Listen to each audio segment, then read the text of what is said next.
Williams.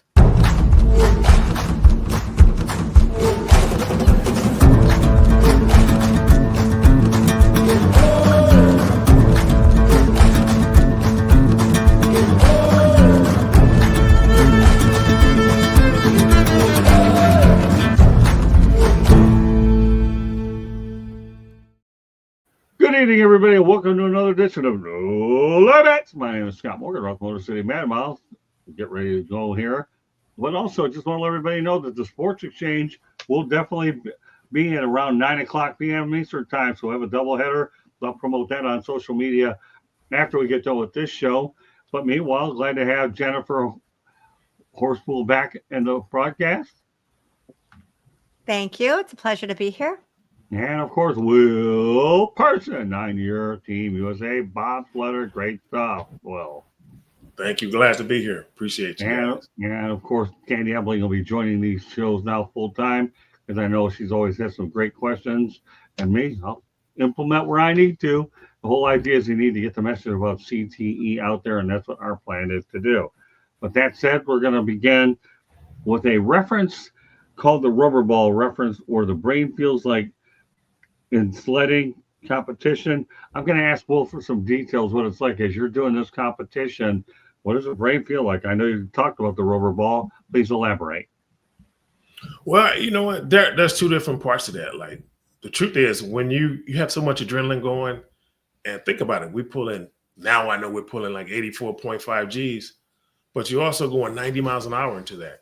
So it's so exhilarating. You really don't, like, I know we talk about the rubber ball, we talk about the sled head, but when you're in it, you don't feel any of that. You just, excitement. It's just like being on a roller coaster, but now take that roller coaster and then you multiply that by like 50 or 60. That's the best way I can. It's so exhilarating. Like, you can't feel, I never felt brain damage going down that track unless I crashed or I had a concussion or the migraines or something like that. But other than that, like, that rubber ball thing, I'm not too sure about. But then go ahead. No, go unless ahead. they're referring to that thing when we bouncing off the side of the sled, like, yeah, that's one thing we do call. I can see that being called the rubber ball.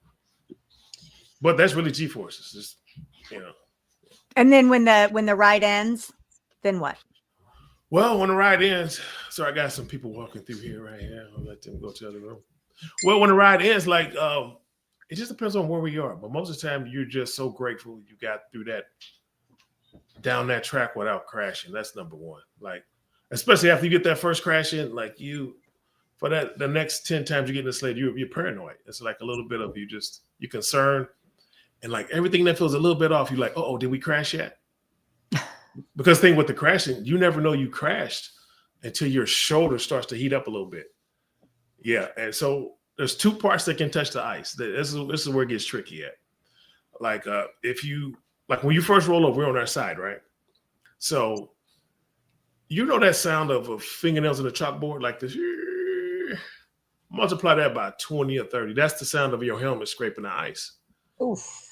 Now you get tired of that noise, so you want to get it off the ice. So you get it off. So now only thing left to touch the ice is your shoulder. So any piece of flesh that touches the ice is gonna burn off, like to the bone, like it's gone. And so now you compromise. Like, what are you gonna do? You're gonna sacrifice that fingernails on the chalkboard, or you're gonna, So it's kind of like you're doing this. You just, as long as you can take that noise, But that's, oh my God, I'm sorry, I'm rambling on here, but giving me flashbacks. But yeah, that's really the biggest. Yeah.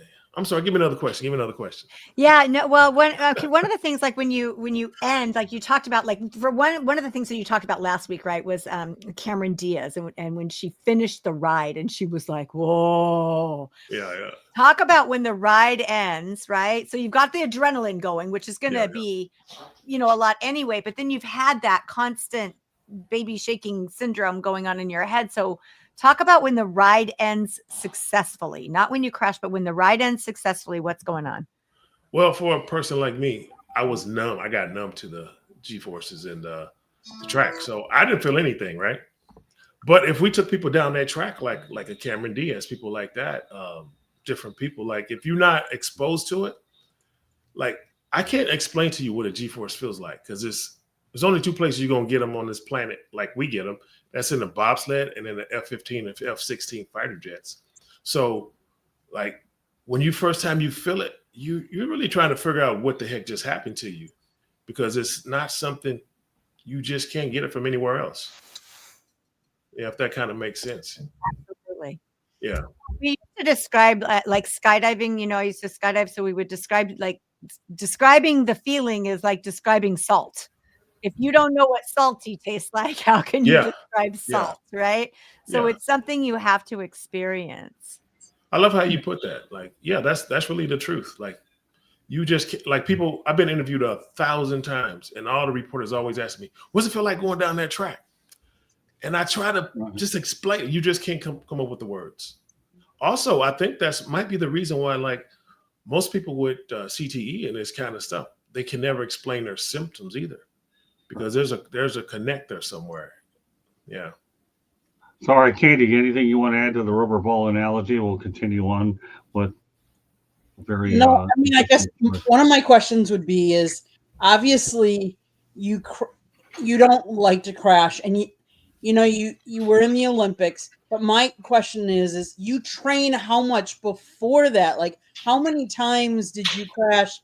And when you were young, when you were first learning how to be on a bobsled, were you crashing a lot there too, or tell me a little bit about training like that?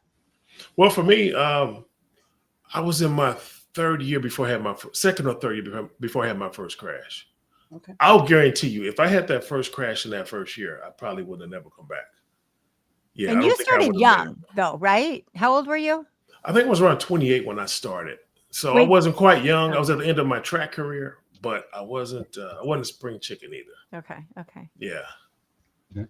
So you were a track star, and then you got introduced to bobsledding. Well, I don't have any Olympic track medals, so I can't say track star. But I wasn't too bad off. I wasn't bad. Yeah.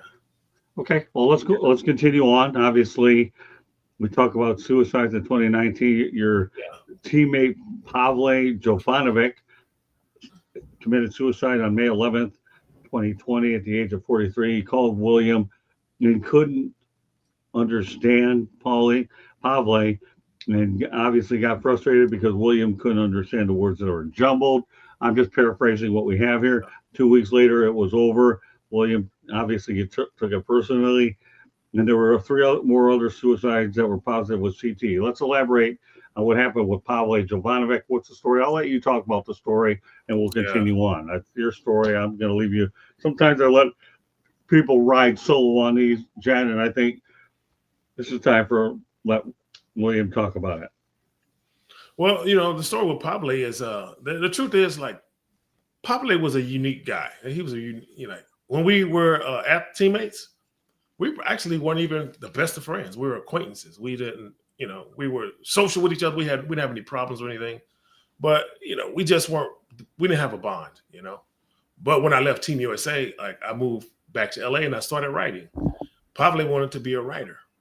And so he started calling me with these, like I'm really just now putting this together recently. Like this was prior to COVID. And so he was calling me with these creative stories, right? And I thought it was creative writing, but now I'm just now realizing his mind had already slipped, because the very last time he called me, he was speaking gibberish. It was either gibberish or some kind of old world language. I heard he had started doing that with his brother as well.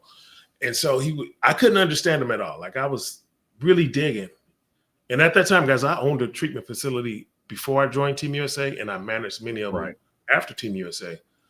And so I told myself, I got to help this guy. I got to help him. I have to help him. And the truth is, I didn't do anything to help him at all, like other than think about it. And then a few weeks went by. I don't know how long it really was, to be honest. But next thing I know, I get the word back that he went to his family's factory and he hung himself. Wow. And the guilt, man, it just got me, because mental health is my background. And I told myself I had to help this guy, and I didn't do anything to help him. And I was really, really ashamed and embarrassed about it. And that's actually one of the reasons I filed the class action, is because I just saw it happening to so many people. and nobody's not talking about it. Most of the athletes, we're all saying the same thing. Something's wrong, but we can't put it into words. We don't know what this feeling is. Nobody could connect the dots, right? And so eventually I got the word that Pavle was in stage 4 of CTE. Wow. And according to what I was told from the coroner's report, they said they had not even an NFL brain had looked this bad. And it was pretty rough. Yeah.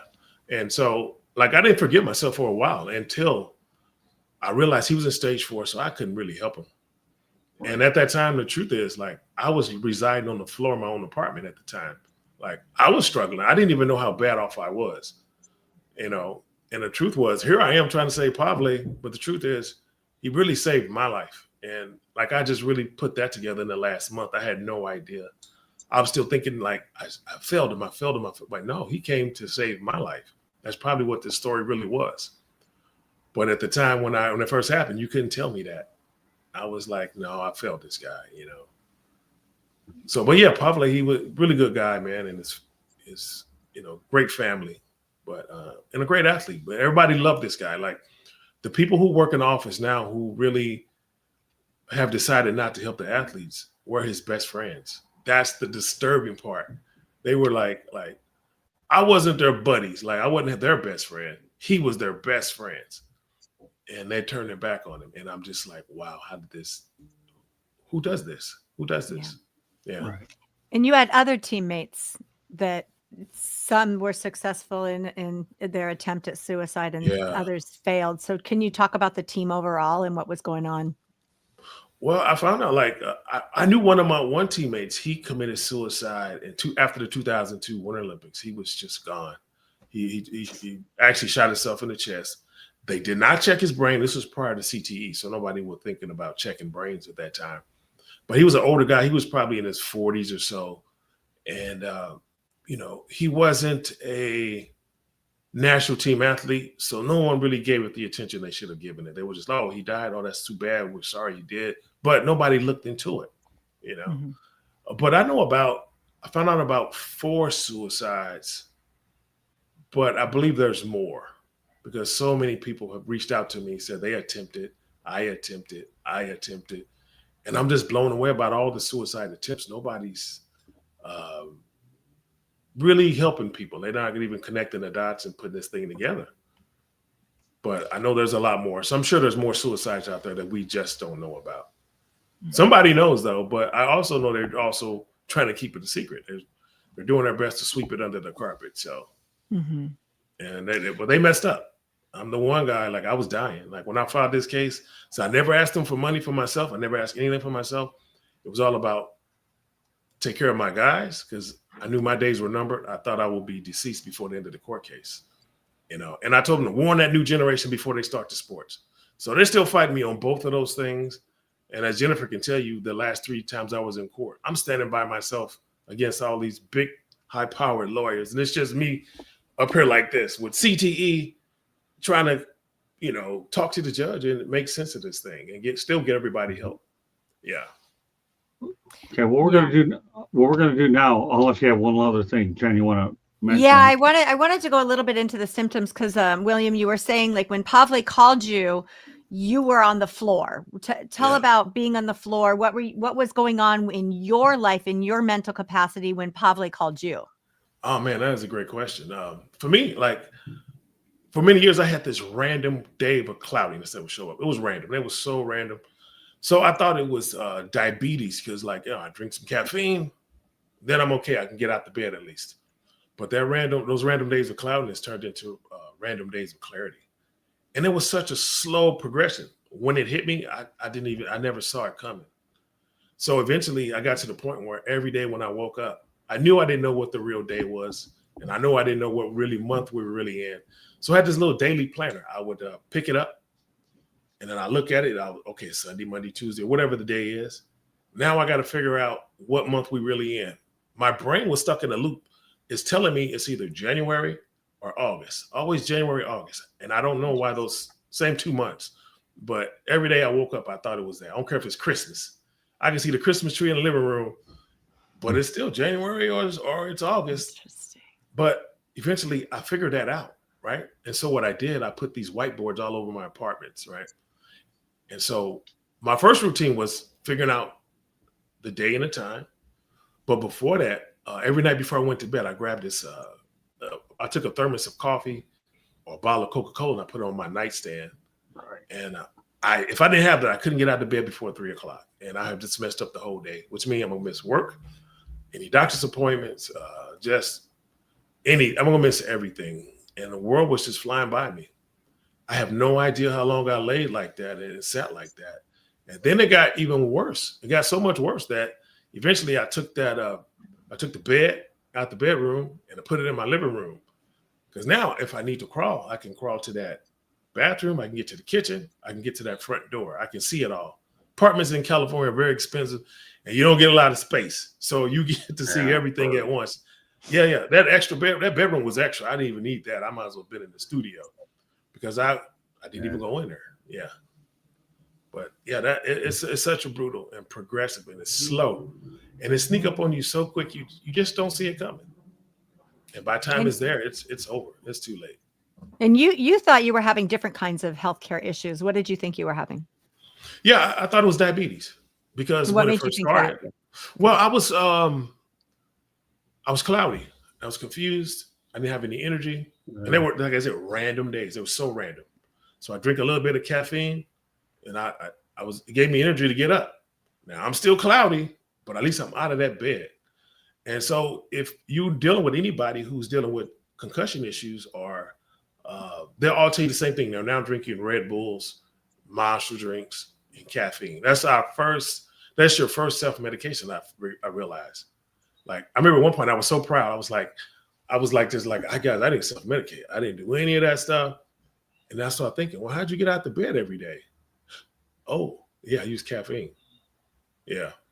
So yeah, that's just it. You know, I was putting all these little tricks in and they were saving my butt, but I was really digging a hole deeper because I was fixing these issues until the next one showed up, but I was never getting the help for the first issue.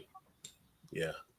Great stuff. All right, well, let's go. Tell you what we're going to do. It's time for our first station break. Then when we come back, we're going to talk about the people that you mentored. And while you're doing that station break afterwards, Candy, you can put their GoFundMe up and then we'll talk about it later. So we'll do it twice throughout the show. We'll get station break first. We'll go back to the mentor. Then we have a hockey topic and Candy will have her own takeaways. All right, go ahead, Can. South Florida Tribune Publishing Company published a book, Lessons from the Microphone, Tuning into the Enduring Wisdom of Visionary Leaders. It is written by our host, Scott, the Motor City Madmouth Morganroth. It talks about his 40-plus years in the media industry and how it has evolved over those 40 years. It's available on Amazon, Barnes & Noble, Kindle, Google, and Apple Books. There's also a link on our website, www.southfloridatribune.com, where there is a plethora of great content, so go check it out. If you like to listen to podcasts, you can find us wherever you get your podcast. If you see the red subscribe button in that lower right-hand corner, that means you have not yet subscribed to us. What are you waiting for? Just do it! Click it, like us, share us, and then turn on your notifications so you're notified every time we go live. If you want to sponsor a show, you can call Scott 954-304-4941. And if you want to be a guest or have topic ideas, you can always email us at southfloridatribune@gmail.com. I'm going to put this banner up on the bottom here. That is the GoFundMe for Will. Will, you want to just talk a little bit about the GoFundMe page and what it's for? Yeah, I have a lot of people ask me, you know, and like, how did you get better? What happened? And actually what happened is Joe Namath. Guys, please check his story. He there's videos he put out. He said he used hyperbaric oxygen to reverse his symptoms. And so I tried it, you know, and I was in that chamber for 1 hour the first time I tried it, and they turned the lights back on. Now, just so you know, not everybody gets that quick relief. Some people need that 30 days of treatment. But for some of us, we get immediate relief because we're finally getting blood back to all the damaged areas. And it woke me up and it changed my life. So I really just want to provide the same service that was provided for me. And I was blessed. I was able to do the first free treatments for free. Like they didn't charge me. But after those first 2 treatments and I knew it was working, I knew I needed this machine and it was so expensive. And so right now I just really want to provide the service, let the athletes and our veterans come through, because our veterans are struggling too. And just provide the treatment. There's really no tricks to this thing. There's no hidden agendas. We just want to save lives. They saved me, and I just want to pass it on. Yeah. How do you plan on providing the therapies to people through the GoFundMe? Well, the GoFundMe is really just for the equipment. Like I'm going to probably donate the real estate myself. I'll find the place we're going to house out of. And then we just need the money to get the equipment so that we can provide the treatment. We also need special doctors to come along. We're not just going to be out here, shooting in the dark. We're not going to harm anybody, but we want to provide the same things that were provided for me. And I can really open today if I really chose to do it, but then I'll have to take out a loan, which means I'm going to have to make money doing this, which means I'm going to have to charge, and I don't want to charge. It's too expensive. And most people won't go get the treatment if it's too expensive. You're making life decisions, whether I'm going to pay for this treatment to help myself or I'm going to pay rent. You're going to probably pay your rent, because I know I did. I went through all these same steps, and I just don't want anybody going through the same thing I went through. Well, let me interject. Let me interject here. You mentioned Joe Namath, so what I'm going to do for our audience, I'm going to talk about a future Joe Namath topic that has nothing to do with this. So that'll be coming up in future episodes. I think this is one that will definitely baffle a lot of people. So while you guys are talking, that's the best part about the show. I let you guys do the talking. All I got to do is just absorb and learn. So it's great stuff. All right. So with that said, great story. Let's talk about the people that, you've mentored. The two that we have on our list today are Prince Albert and then Al Whitting. Start with Prince. Well, actually, Prince Albert, I didn't really mentor him, but he was a bobsled driver. And my story, I got a Prince Albert story that it's a little bizarre. I'm gonna give it to you. I live in LA. I have a lot of friends who are gay, so I grew up. I had a gay cousin. It's just part of life. Not a big deal. So I had my first crash. It was during it was the St. Moritz World Cup, right. And when I got off the track to get ready to walk toward where the paramedics were, actually they grabbed me. The paramedics came and grabbed me, and I was like, "Why are you touching me? What are these strangers?" So they take me back to this little area. I'm sitting there. Prince Albert is standing there with Anna Kournikova and Michael Schumacher, right? So, really, yeah, Prince Albert turns and winks at me, right? You said Michael Schumacher, right? Yeah, Michael Schumacher. Yeah. Well, you know what? You've given me an idea. I got a Michael Schumacher topic that I'm going to mention too. Great stuff. Keep going. That guy has a huge fan club, man. They would travel deep. Wow. You think the NBA players over here, you never seen anything like this guy's entourage. So anyway, I'm sitting there. I'm on the paramedics. They're checking me for concussion. And Prince Albert walks by. And he stops and he winks at me, right? I was like, oh, my God. Prince Albert's in love with me. I didn't even know. I had to stop isolating with him because I don't want to lead him on or anything like that. But as years went on, and I'm thinking back about some of these weird stories I had over time, I'm realizing I was concussed. He was not in love with me. But when your brain is gone, when you're not thinking clearly, right. You just see what you see. As a matter of fact, there was even some rumors out over the media saying like that we think Prince Albert's gay because he didn't have children. I was like, I knew it. But the truth is, it took for me to get help and treatment before I could even process what really happened. Like, he wasn't in love with me. He was winking at me because in Europe, that's what they do. They wink. They don't say, it's I can't even do that wink they do. They got it on like lockdown. I got to like use my cheekbone to get that, But no, he just threw that wink out so easy. I was like, oh my God. Yeah, so that happened. That happened. So I'm sorry, Prince Albert. I know you're not in love with me. My brain was messed up, But Prince Albert, really nice. I thought everyone was in love with you. I wish. But with Prince Albert, he retired in 2002 because he crashed one of the Salt Lake games. He crashed. And we were on tour at the next one. We were in Italy. We were in Cortina, Italy, racing. And we were waiting in a long line just to get some water out the water hydrant. And we said, Albert, we thought you retired. He was like, no, man, you guys are the only ones that treat me like crap. That's why I came back. And then one of the guys said, yeah, take your ass to the back of this line. Stop trying to jump. Right. So that's kind of how everybody treated him. He's like a regular person. It wasn't like a royalty or, I don't even think, like I was young. I probably didn't even understand who that guy really, really was at the time. But yeah, but many years with this guy. Nice guy. All right, You so mentioned Al White. Okay, go ahead. Yeah, but I have to add this now. You got me thinking, okay. All the stuff that you're telling me reminds me of scrambled eggs. It really is. I mean, your brain's like scrambled eggs. Yeah. All right, so here, I'm going to lead to another thing that happened today, fresh off the press. I'm not proud of it because my good old Candy has to clean the microwave because of what I just did today.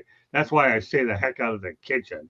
I thought I would warm up a hard-boiled egg and did it in the microwave. Well, guess what? Didn't work out. That's why you keep me out of the kitchen, people. Keep me out of the kitchen. Banned. Look at Candy's face. Banned. Hey, listen, I've done worse things than that, like cook a grilled cheese sandwich in a microwave for 4 minutes and nearly could have broken a triple pane window and broiled a turkey on Thanksgiving, but that's beside the point out in Kansas City. But this poor hard-boiled egg, there was only about a quarter of it left. So, Candy, how many hard-boiled eggs did you have? 3 1/4? Oh, my goodness. So, and now poor Candy has to clean up the microwave. Boy, you do a good job. You do it right. Okay, so that's my hard-boiled egg story for all you people looking to do anything with a hard-boiled egg. Don't put it in the microwave or you'll have a MESS called mess. All right, well, all right. So I just put that out there, fresh out of the kitchen. Yours truly proves that you can do a lot of work on the air, but stay out of the kitchen. All right. So with that said, it's time to go to Al Whiting because I know when Candy gets on with that microwave, it'll feel like whiting and away where it will be called clean. All right, continue on. All right, Al Whiting, he's a buddy of mine. Like when I was I was still running track, so like I was a really fast 40-yard guy, right? So I had a lot of NFL guys who came to train with me. So I had like Kevin Knox, you might know his son who plays he's with Golden State last year. He was the first-round draft pick out of Kentucky. I had Al Whiting, which if you ever see that movie Waterboy, he's the guy who gets poked in the eyes. So he's really, most people know him from that scene. And so with Al, he was telling me about these football movies. Fast forward, I was doing football movies with him. So when I got to Sundance, years later, Pat goes on, I'm doing the Celebrity Bobsled Club where I take celebrities down a bobsled track. So I give him a ride down that track. And Al is a talker. He loves to talk. He'll nonstop. He's a good guy though, don't get me wrong. And so he goes down that track. He gets out of that sled. I don't think he talked to me about 15 minutes. He was just kind of silent, He gave me that. Matter of fact, it was the same day Cameron Diaz went down the track. It was the same day. But he just, I don't think he enjoyed it too much either. Yeah. Most people say the same thing, like roller coasters, it's fun. Bobsled, you're fighting for your life the whole time. So, but, I kind of expected it. Most of the time I was taking some of my buddies down, celebrities and stuff and I was just waiting for the look on their face because I knew what it was going to be already. I already knew. Yeah. Great stuff. I'll tell you, I like when you have these isolated things. All right. Now, we talked about earlier the NHL. We're going to do a show on this probably one day, but we're going to make reference to it tonight. And then when we get done with this segment, Candy, we'll have her takeaways and wrap up, and then we'll go back to the GoFundMe. Sports Exchange will be at 9:00 p.m. Eastern Time. Got a great crew there. Marvin Powell III, George Eichhorn, myself will be on there. Candy and Tom, or no, not Tommy tonight, right? Candy, who do we have? George Eichhorn. We have Marvin Powell III, you and I. Yep, that might be it. We have 4 or 5 people. I don't know, but we'll have. Yep. Yeah, no, normally Jacob Christner's on. It'll be a great show. We'll be definitely loaded for sure. Lots of great stuff to talk about, primarily basketball tonight as well as football. All right, well, with that said, let's continue on. Former NHL player Chris Simon has been diagnosed with stage 3 CTE. The Simon family issued a statement and shared that before his death by suicide last year, that Simon was dealing with a number of serious issues, including memory loss, hearing issues, daily headaches, anxiety, paranoia, and impulsive behavior. Simon, known for his toughness on the ice over a career that spanned more than 700 games, in the NHL becomes one of the most high-profile hockey players linked to the degenerative disease, which we all know as head trauma, CTE. He played for the New York Islanders. Okay, well, we've talked about hockey being a sport that definitely subjected. Take it from there. Chris Simon. Simon says it's your turn to talk, Will. Man, I'm glad you brought that stuff up. Like I think I knew about him. I think I remember seeing him on TV when he passed, or I think that was another hockey player. I might be mixing the two up. But Doesn't like matter. every Focus symptom on you Simon. every symptom you just mentioned, like I had them all. Like Right. everything you just mentioned, like I went through that. And that's why my crowdfunding, what I'm doing, is so important. Like, man, I promise you, Joe Namath, he didn't just save my life, man. He gave me life back, you know? Right. And so people, most of us, we don't know that there's help. Like you can search the internet. You can go to your doctors. They're going to tell you the same thing. There's nothing. And so this is the only thing it's saving lives. Like I'm not the only one, guys. Like Joe Namath passed to me. There's other people I've referred out. You can live with this thing and it can turn some things around. You just have to do the work. And really the work you're doing, you just going to get in this thing and you go in there and take a nap. That's the work. There is no more to it than that. It's so simple. And the fact that people aren't finding it is just so disturbing. Like I'm going to keep talking until I can't talk any longer. Yeah. Join the club. I think, yeah. And I think that it's the threat of suicide is really why it's so important to start talking about this and getting those symptoms out there, because they're getting misdiagnosed as PTSD, bipolar, right. You're just angry, you have these issues. They're getting written off as anything but brain injuries. And no one's talking about brain injuries and how common they are. Not everyone has CTE, but a lot of people are having those symptoms, and everyone with CTE seems to have those exact symptoms. And I think that's what's so vital about what William's doing is in getting out there. And, you know, thank you, Scott and Candy, for hosting on your show to help spread the word, because that's really what's vital. By the way, a question for you guys. I know we kind of keep a format going. Did we talk about Kanye West last time yet? Did we talk about what? No. Did we mention Kanye West? No, we will another time too, not tonight. Okay, well, I'm just saying what she said. We really got to. It's so many misdiagnoses with this thing. Right. That's what we really have to hit on. Yeah, it's misdiagnosis, and you know, people, if you don't understand what you're dealing with, and you kind of stuck because you're not getting the treatment. So that's why I think it's so important, guys. The research is out there. You just got to find the people. You're going to talk about misdiagnosis. Candy, I'll tell you a story when I got misdiagnosed for Parkinson's disease. So, you know, what we'll end up doing is, now that you've brought it up, I'm going to mention that as a future topic. In fact, actually, we probably have a few of them right now, probably for next week. Now that I think about it, we'll talk about misdiagnosis on any disease. So you guys, what you guys just did is you just created next week's show between Michael Schumacher, Joe Macher. We won't even need any mentors. I think we'll just follow this format next week and talk about all three of these and keep with hyperbaric chamber after we do the Veterans Day thing. Great stuff. I already have next week's show set up because you guys did. Misdiagnosis. There you go. That'll be a preview of next week's show here on the network. So with that said, anything else you want to add about the NHL player? Chris Simon says, say what you want because you have one shot to do it. Jen, you can incorporate. Candy, you can as well.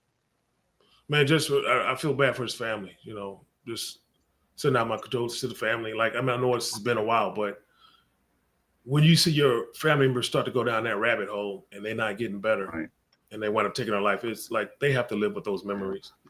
You know, all those great things that he ever did over his career, I guarantee you they're not looking. They can't even see that right now.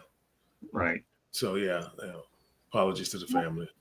And I'm sure that to a certain extent, they're dealing with guilt because they didn't recognize all these symptoms. And now that we're coming out with what the symptoms are of CTE, and they're learning more and more, they're like, oh my gosh, I should have recognized this sooner. And the guilt that they couldn't help or they didn't recognize to be able to help would cause a lot of depression, I think, as a trickle down effect. Yeah. The same guilt William felt over Pavle. Right. Jovanovic, right? Like it's not yours. You don't need to own it, but you do because your heart, your heart's in it. Like William's heart was in it and trying to help Pavle, not even realizing his own struggles. And I think it's important to talk about hockey overall, right? It's not just professionals that end up with CTE. I mean, and actually, I don't know which week you want to talk about it, Scott, but that's a segue into the shooter from, he was targeting the NHL or the NFL headquarters. And he was just a high school. He only played football in high school. Yeah, actually, we're probably going to wait on that now that we've talked about these three. So that's why, as we talk about things and why this is such a continuous topic, there's so many different layers to go. Because Joe Namath is a very interesting person to talk about. Michael Schumacher, I mean, right there. So, that's why I think it's just pretty intriguing anytime you associate bigger names to it as well. And misdiagnosis is going to be key to what we're doing. There's a GoFundMe page as well. So this is why I enjoy doing this show, because the biggest thing is we're trying to find different ways to address CTE. And it's one of those shows where, compared to the other ones, this is a thinking person broadcast, because you never know if anybody that family, friend, or whatever will come across this. This isn't one of those shows where we're looking to gain any, we want to see as many people participate in the chat and look at it later. But this is a show that stands the test of time because of what we're looking to do. And by the way, I have to make this hockey reference, okay, because it is. We talked about Prince Albert, okay, so I'm going to do that right now. Kenny Albert and Ed Olchuk are broadcasting the Florida Panthers and the Detroit Red Wings of Detroit.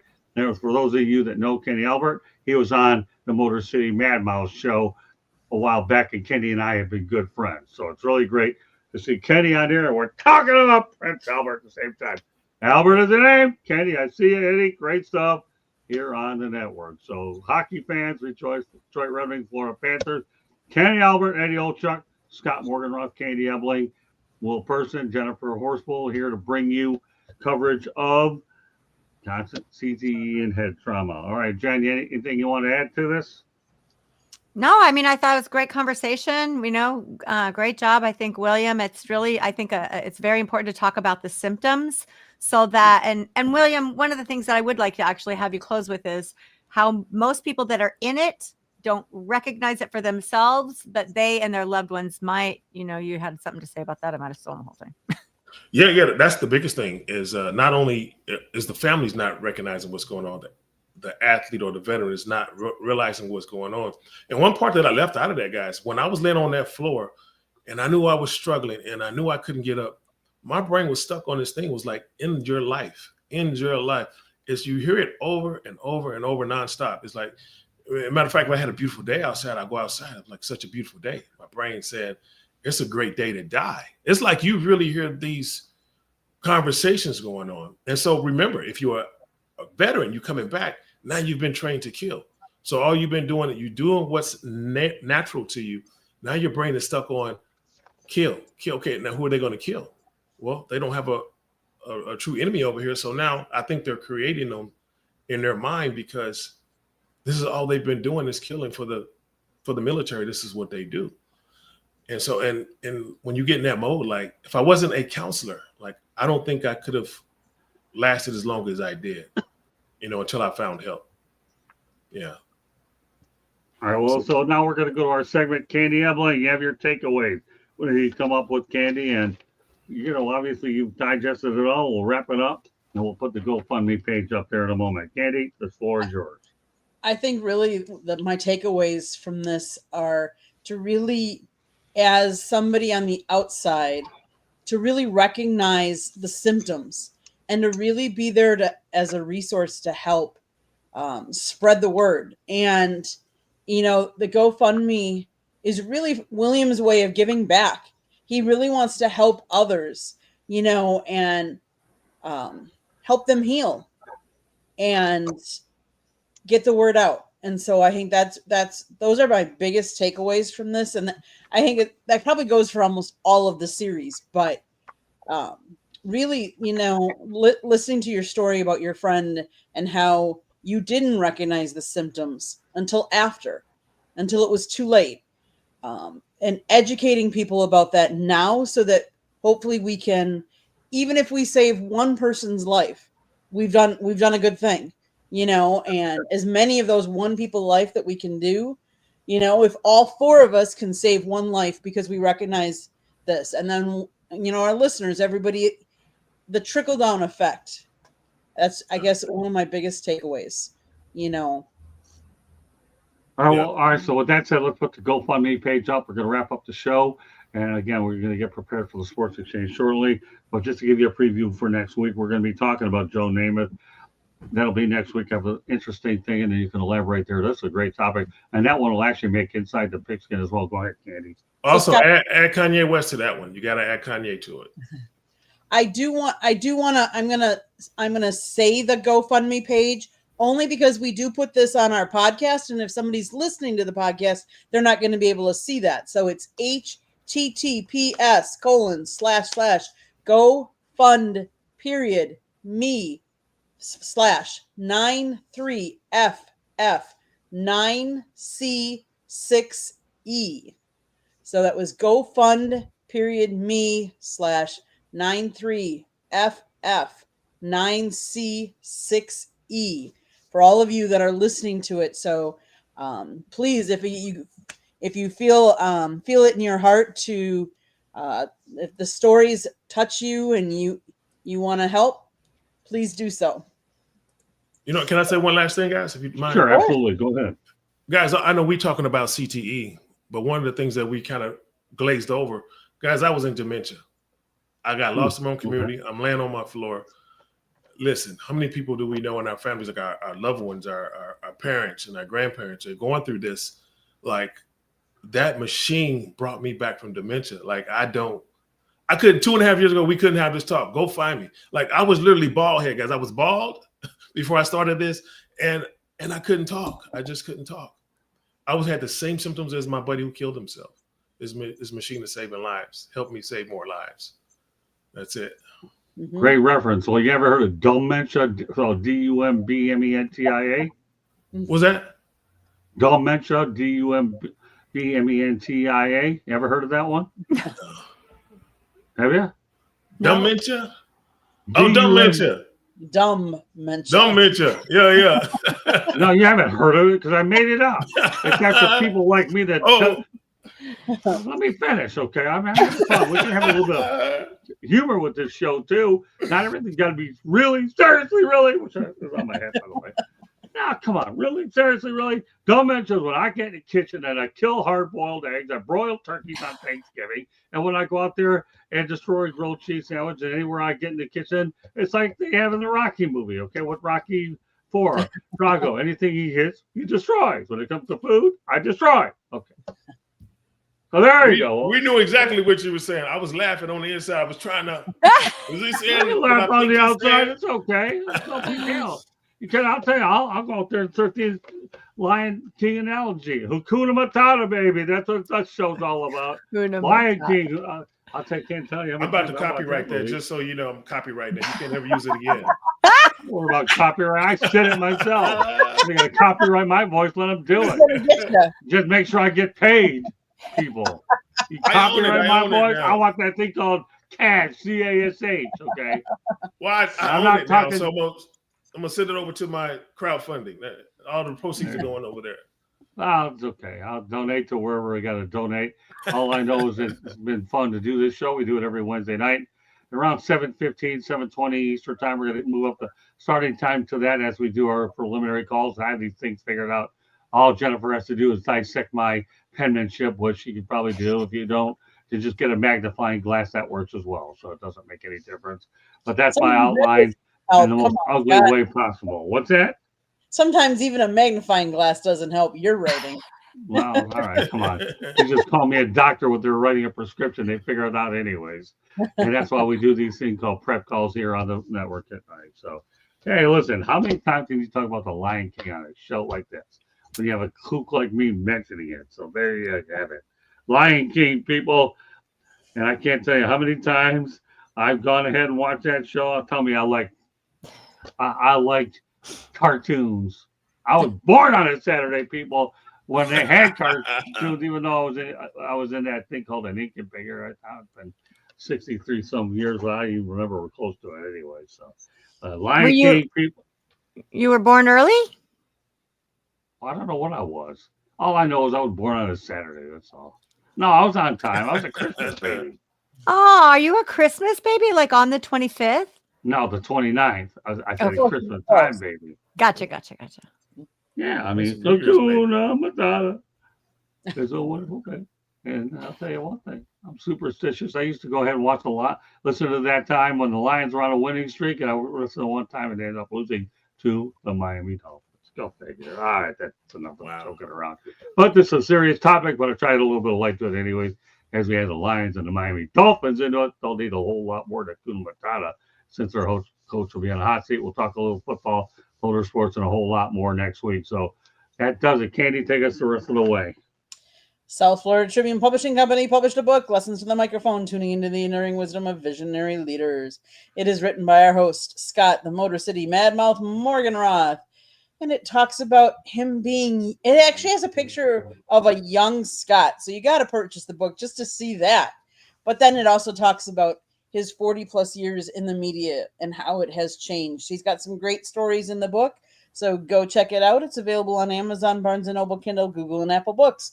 There's also a link on our website, www.southfloridatribune.com, where we will be putting up Will's GoFundMe link on our front page. So if you feel the need and you can't click it from the YouTube side, you can always go to our website, www.southfloridatribune.com, where we have a plethora of great content. If you like to listen to podcasts, you can find us wherever you get your podcasts. If you want to sponsor a show or, advertise with us, you can call Scott 954-304-4941 if you want to be a guest or have topic ideas. You can either be in the chat room chatting it up with us, or you can email us at southfloridatribune@gmail.com. I think I got it all, Scott, except one last thing. If you see that red subscribe button in that lower right-hand corner, click it, like us, share us with all your friends and family, anybody that you think would enjoy any or all of our content, and then also turn on the notifications so you're notified anytime we go live. Back to you, Scott. All right, great stuff, Candy. So when we come back next week, we're going to talk about Michael Schumacher, Joe Namath, and we're going to also talk about misdiagnosis, and I'll come up with something else. I doubt we'll even hit the mentor segment next week, because we'll just focus on those, and then we'll continue to bring mentors as we go along. This show is an ongoing fluid thing, so we'll incorporate different things as we go along, but that's what we're looking at. So I want to thank everybody for joining us here on this edition of No Limits. On behalf of Candy Ebling, Will Person, and Jennifer Horspool, my name is Scott Morgan, the Motor City Madmouth, saying have a great night. And no Sports Exchange is at 9:00 p.m. Eastern Time.